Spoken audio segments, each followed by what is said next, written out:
Over the last 5 months, one of the people who has helped to provide some depth and guidance to the COVID battle is Texas A&M Corpus Christi biologist Dr. Chris Bird.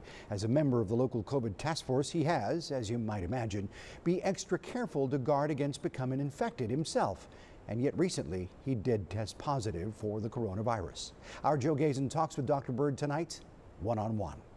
Tell me how you reacted when you found out that despite all the precautions you were taking, you wound up testing positive. My first reaction was shock and then disbelief, thinking it was a false positive. You said you actually had fairly mild symptoms. Tell us about that. I had maybe a little post-nasal drip after I tested positive, maybe 2 or 3 days after, and then I had a day of coughing and maybe a little bit of production in the cough. And so that was the extent of it.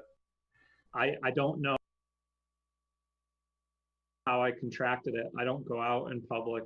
I don't go grocery shopping.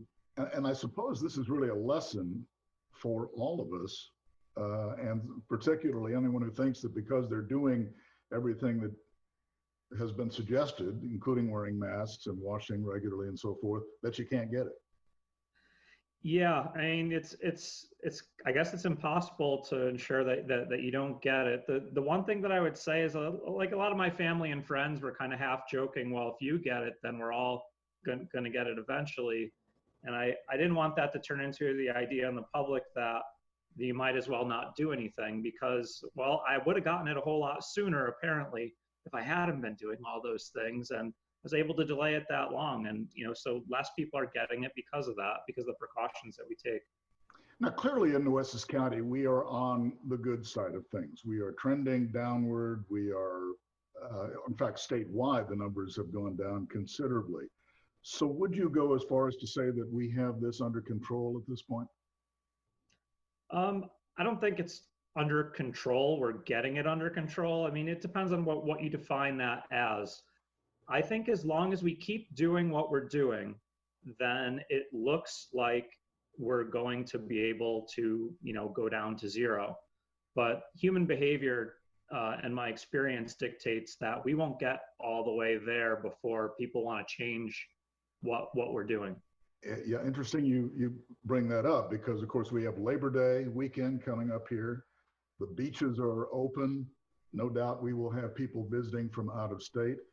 Even Governor Abbott is saying now that he's considering relaxing the restrictions even more and getting more back to normal. Yeah, well, we saw what happened when we tried to get back to normal. We weren't even back to normal, with Open Texas Phase 3. That was 1 month. And on June 26th, we decided that, or the governor decided that Open Texas Phase 3 was too much. And from that point forward, June 26th, we lost the whole summer trying to get under control from 1 month of Open Texas Phase 3. So clearly you're saying that in your opinion, you thought that was too soon. Is it too soon to be doing even more at this point? If you want the numbers to keep going down, then we should keep doing what we're doing. It's working. One example that, kind of broke in a good direction is I didn't realize that, and the models didn't realize that people going back to school remotely might affect transmission rate. But we're seeing a big drop in the cell phone encounters that's correlating with the start of school. And school, in-person classes are set to begin here shortly. And that really leads me to my next question for you. And do you have any kids, first of all? Do you have kids in school? I don't. Okay. Well, if I had kids, I would not send them to school. So you would tell parents that it is okay to be afraid to send them back at this point?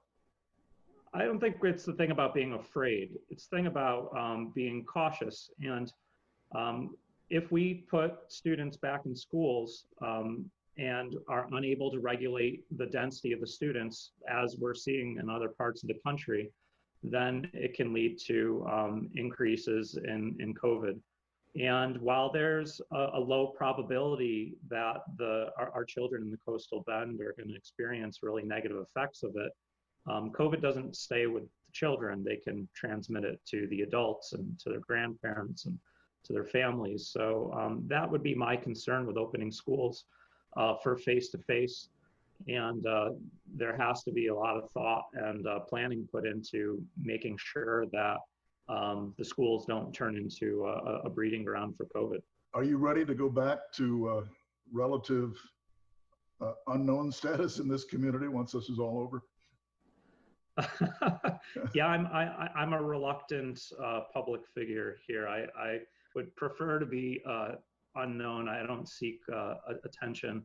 Well, Dr. Chris Bird, hope you complete your recovery very well, and we thank you for joining us. Okay, thank you, Joe.